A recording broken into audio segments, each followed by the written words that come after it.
کو بھی جو ہے اپنی اولاد پر پوری نظر رکھنی چاہیے ہمیں بھی، تاکہ ہماری اولاد جو ہے ہم کیا چاہ رہے ہیں، ہمارا مقصد کیا ہے، ہم اپنی اولاد کو کہاں تک پہنچانا چاہ رہے ہیں، ہمیں اپنی اولاد کو کہاں تک بڑھانا ہے، ہماری سوچ کیا ہے۔ صرف اسکول میں نام لکھا دینا، ان کے کپڑوں اور ان کی فیس کا انتظام کر دینا یہ کافی نہیں ہے۔ ہمارا مقصد کیا ہے، ہم اپنی اولاد کو کیا چاہ رہے ہیں بنانا، کیا پڑھانا چاہ رہے ہیں، کہاں تک پہنچانا چاہ رہے ہیں۔ ہر باپ کی یہ خواہش ہوتی ہے ہماری اولاد ہم سے آگے بڑھے، ہماری اولاد ہم سے آگے بڑھے۔ ایک استاد کی بھی یہی خواہش ہوتی ہے کہ ہمارا پڑھایا ہوا لڑکا ہم سے آگے نکل جائے۔ اگر ہم ایسے دیکھیں، ہنر جن کے پاس ہوتا ہے، ہنر لوگ ایک عام سی بات ہے، فطری بات ہے، ہنر آدمی جلدی بتانا پسند نہیں کرتا۔ ایک آدمی بہت اچھا جو ہے مستری ہے، یا بہت اچھا وہ کپڑا سلنے والا درزی ہے، یا بہت بڑھیا مقادم ہیں، یا کسی بھی فیلڈ کے بہت ماہر ہوتے ہیں، اپنا ہنر جلدی بتانا آدمی پسند نہیں کرتا۔ لیکن استاد کیا ہوتے ہیں، استاد اپنی ساری باتوں کو سوچتے ہیں کہ میرے پاس جتنا ہے میں اپنے جو میرے سامنے لڑکا پڑھ رہا ہے ان کو آگے بتا دوں۔ یہ پڑھائی میں، تعلیم میں یہ فرق ہوتا ہے۔ استاد کی خواہش ہوتی ہے کہ مجھے جتنا آ رہا ہے نا میں ساری باتیں بچوں کو رکھ دوں، باقی اور ہنر جو ہوتا ہے آدمی بتانا پسند نہیں کر رہا ہے۔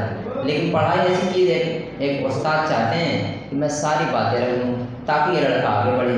ہمیں اپنی اولاد کو یہ طے کرنا ہے کہ ہم کیا چاہ رہے ہیں، اور اپنی اولاد کی ہم تربیت ہر لائن سے کریں۔ کس لائن سے کریں؟ ہر لائن سے کریں۔ یہ مثال دیں، دیکھیں ترتیب کیا ہے کہ جب بچہ پیدا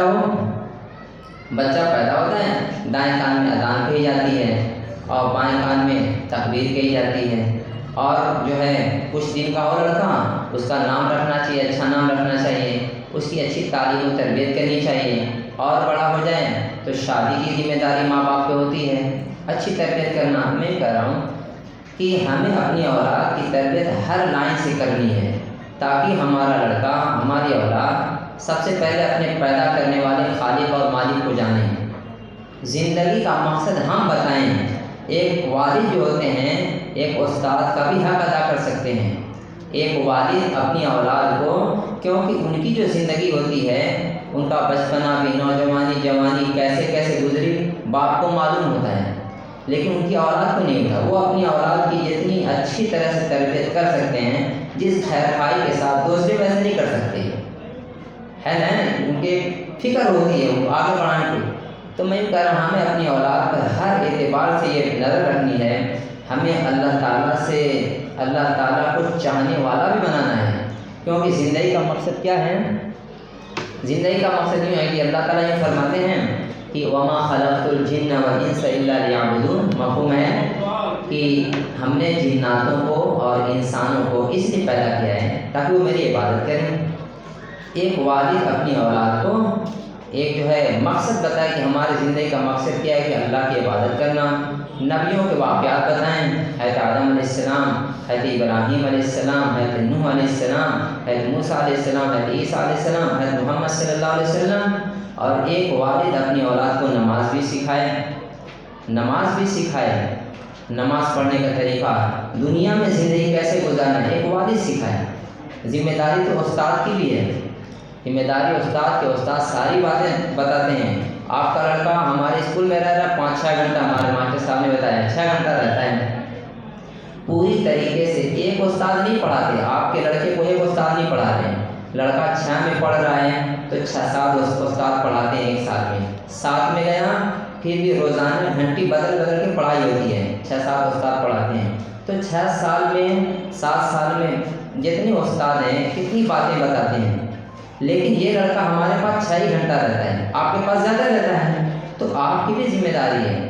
ایسے ایک والد کی ذمہ داری ہے کہ اپنی اولاد کو جو ہے آگے بڑھنے کے لیے ساری چیزیں سکھائیں، کہ جو ہے ہمیں کاروبار بھی سکھانا ہے، تاجر بھی بنانا ہے، اچھا ڈاکٹر بھی بنانا ہے، اچھا ماسٹر بھی بنانا ہے، اچھا انجینئر بھی بنانا ہے۔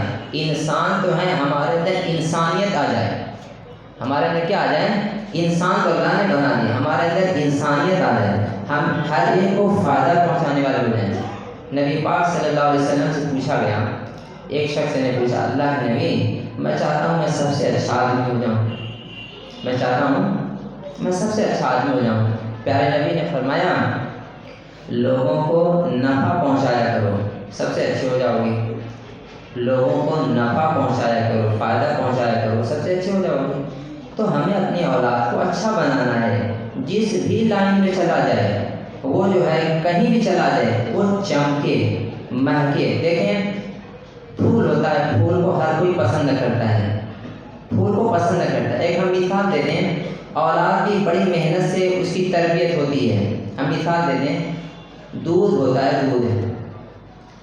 دودھ کو 1 لیٹر دودھ کو خرید کر ہم لائیں یا 10 لیٹر دودھ کو لایا خرید 10 لیٹر دودھ کو اگر 20 لیٹر پانی میں ڈال دیا جائے، 10 لیٹر دودھ کو 20 لیٹر پانی میں ڈال دیا جائے تو مل جائے گا، ملے گا نہیں ملے گا؟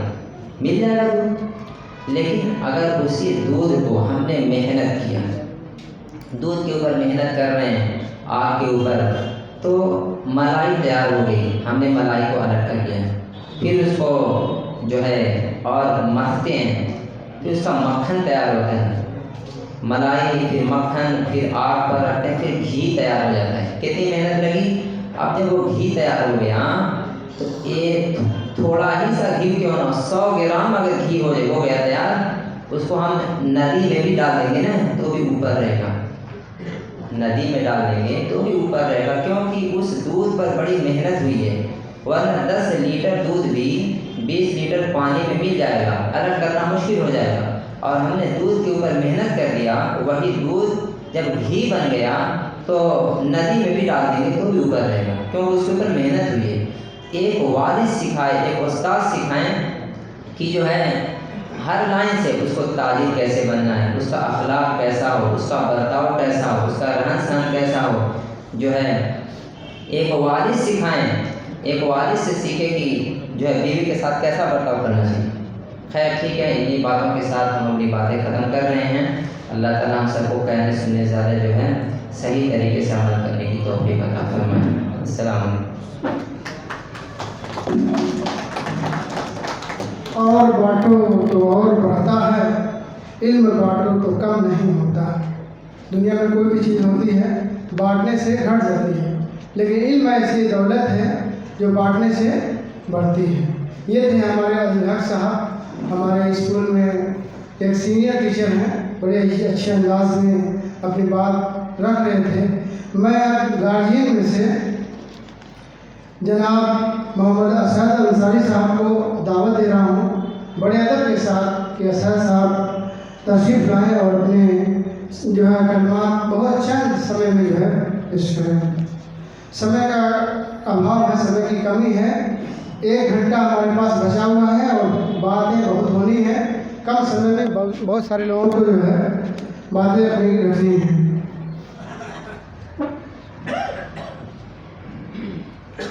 آج اس سبھا کا سنچالن کر رہے سنچالپتی ماسٹر صاحب اور ہمارے منچ پر بیٹھے ہوئے سبھی ماسٹر اور معزز و معتبر شخصیتیں مبارک پور کی کونے کونے سے آئے ہوئے، آج بڑی خوشی کی بات ہے کہ ماسٹر صاحب لوگوں نے ایک ایسا پروگرام رکھا ہے جو گارجین اور ماسٹر کے درمیان ایک گفتگو، ایک مشورہ ہو، اور بڑا اچھا میں مبارکباد دیتا ہوں ماسٹر صاحب لوگوں کو، اور مبارکباد دیتا ہوں آپ سبھی گارجین کو کہ آپ لوگوں نے اپنا قیمتی وقت نکال کر یہاں پر تشریف لائے۔ اس سے ایک پہچان ہو رہی ہے کہ آپ لوگ بہت ایکٹیو ہو رہے ہیں کہ ہمارا لڑکا پڑھے اور آگے بڑھے۔ قلم کہتی ہے کہ میں جنگل کا کھد ہوں، مجھے پکڑو تو میں دولت کا گھر ہوں، مجھے پکڑو تو میں دولت کا گھر ہوں۔ قلم کہتی ہے کہ میں جنگل کا کھد ہوں۔ میں زیادہ بات کچھ کر کے اپنی گفتگو ختم کر دینا چاہتا ہوں۔ ہمیں آج کیا ہے کہ ہم ایک دوسرے کو بدلنے کے چکر پڑے مارتا، ہم دوسرے کو بدلنے کے چکر پڑے، لیکن ہمیں خود بدلنا ہے، ہمیں اپنے آپ کو بدلنا۔ ساری کمی تو ہمارے اپنے اندر ہے۔ ہم کبھی یہ نہیں سوچتے کہ